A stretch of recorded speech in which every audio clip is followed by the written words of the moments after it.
মানুষের জীবন কি চক্রের মতো? রহস্যময় চক্রের ভেতর এই জীবন ঘুরপাক খায়। এই চক্রের ভেতর ঘুরপাক খেতে খেতে অপেক্ষা করে কেউ কেউ, কিংবা সকলেই। হ্যালো, আসসালামু আলাইকুম। বই ব্যবচ্ছেদের এপিসোড নাম্বার 3-তে আপনাদের স্বাগত জানাচ্ছি। আমি মার্জিয়া। বই ব্যবচ্ছেদের এই পর্বে আপনাদের জন্য থাকছে হুমায়ুন আহমেদের অপেক্ষা। হুমায়ুন আহমেদকে বাংলাদেশের লেখালেখির ভুবনের প্রবাদ পুরুষ মনে করা হয়। বর্তমান জেনারেশন এবং টিনেজারদের কাছে তিনি বেশ জনপ্রিয় লেখক। এই শব্দের জাদুকরের লেখনী নিয়ে নেতিবাচক কোনো কথা বলতে গেলে আমাকে তুলোধুনো করতে ছাড়বে না কেউ কেউ। তবে আমি একজন সাধারণ পাঠক, সেই দৃষ্টিকোণ থেকেই ইতিবাচক বা নেতিবাচক যে অনুভবই আমি উপলব্ধি করেছি এই বইটি পড়ে, তা আপনাদের সামনে তুলে ধরার চেষ্টা করব। অপেক্ষা এমন এক আবেগ মিশ্রিত শব্দ যা সময়কে আবদ্ধ করে রাখে। ঘড়ির কাঁটায় সময় তো চলতে থাকে, কিন্তু মনের গভীরে কখনো শেষ না হওয়া সময়ের অনন্ত যাত্রা কোথায় যেন থমকে রাখে জীবনের গতিকে। অপেক্ষা উপন্যাসটি বর্তমান সময়ে বেশ জনপ্রিয় হয়ে উঠেছে। এই উপন্যাসে অপেক্ষা ব্যাপারটা ঠিক কেমন তা লেখক খুব সুন্দরভাবে বোঝাতে চেয়েছেন। অপেক্ষা বইটি হাতে নিয়ে প্রথমে চোখ যায় এর সুন্দর প্রচ্ছদে। এরপর যেখানে আমার চোখ আটকায় তা হলো এই পৃষ্ঠাটায়, যেখানে লেখা, ঘর খুলিয়া বাহির হইয়া জোছনা ধরতে যাই, আমার হাত ভর্তি চাঁদের আলো ধরতে গেলেই নাই। এরপর এই বইয়েও আমরা বেশ কিছু ইলাস্ট্রেশন দেখতে পাই। উপন্যাসটি চলতে চলতে সেই ইলাস্ট্রেশনগুলো আমাদের চোখে পড়ে।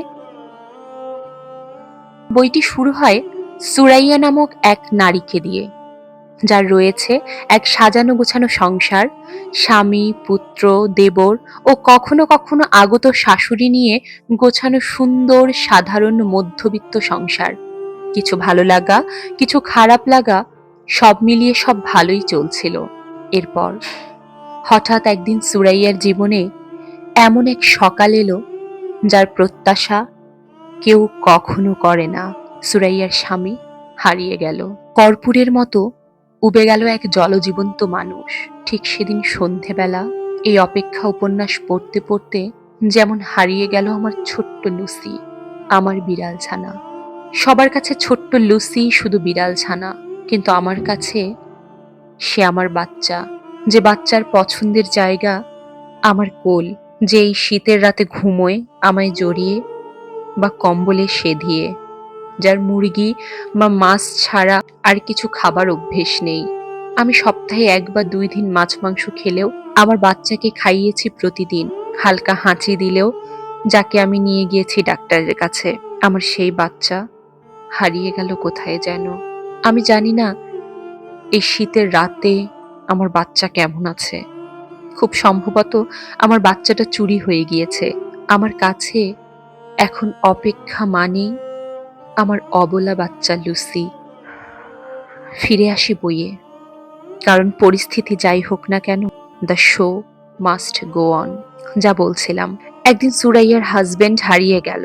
তখন সুরাইয়ার ভেতরে বাড়ছিল আরো এক মানব শিশু। এরপর থেকে সুরাইয়ার জীবন একেবারেই বদলে গেল। এই উপন্যাস সাজানো রয়েছে বাবাহীন সুরাইয়ার সন্তান ইমনের বেড়ে ওঠার গল্প, সুপ্রভার জন্ম, সুরাইয়ার স্বামী ফিরে আসার অপেক্ষা, সুরাইয়ার ভাই জামিলের সংসার ও ইমনের ছোট কাকার গল্প নিয়ে। এই বইটি পড়তে গিয়ে সুরাইয়ার প্রতি পাঠকদের প্রচন্ড রাগ জন্মাতে পারে, বিরক্তিও আসতে পারে। আমারও এসেছিল।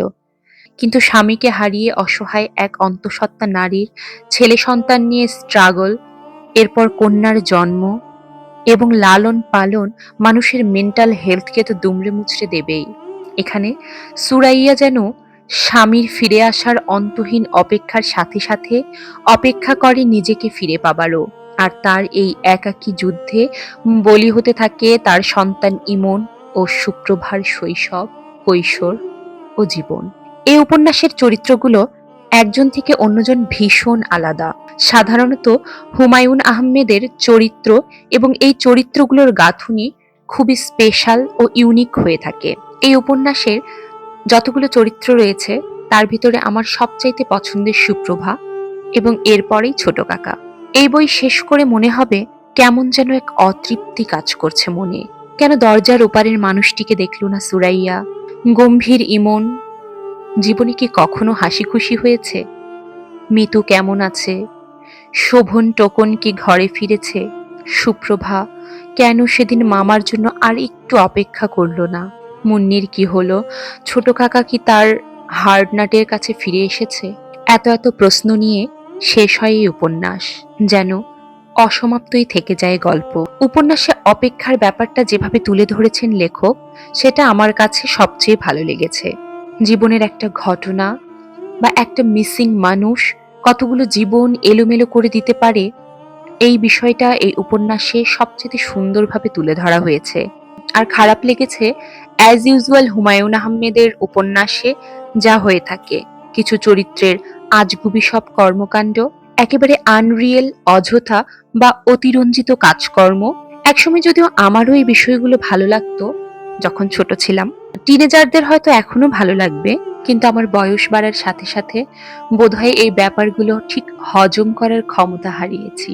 তাই কারো প্রবল সিক্স সেন্স থাকা, যে ফোনের ওপারের মানুষের পোশাকের রং বলে দিতে পারে, মাঝরাতে অসুস্থ মা একা ঘর ছেড়ে চলে যাওয়ার পর সন্তানের নির্ভার থাকা, আরো অনেক কিছু যা আসলে বাস্তবে সচরাচর ঘটে না, তা আমি মেনে নিতে পারি না। আমার হয়তো এখন জীবন কেন্দ্রিক বা বাস্তবসম্মত গল্পই বেশি ভালো লাগে। এই তো, বাকিটুকু আপনারা পড়েই জানাবেন যে বইটি কেমন লেগেছে। বইটির রেটিং 4.6 আউট অফ 5।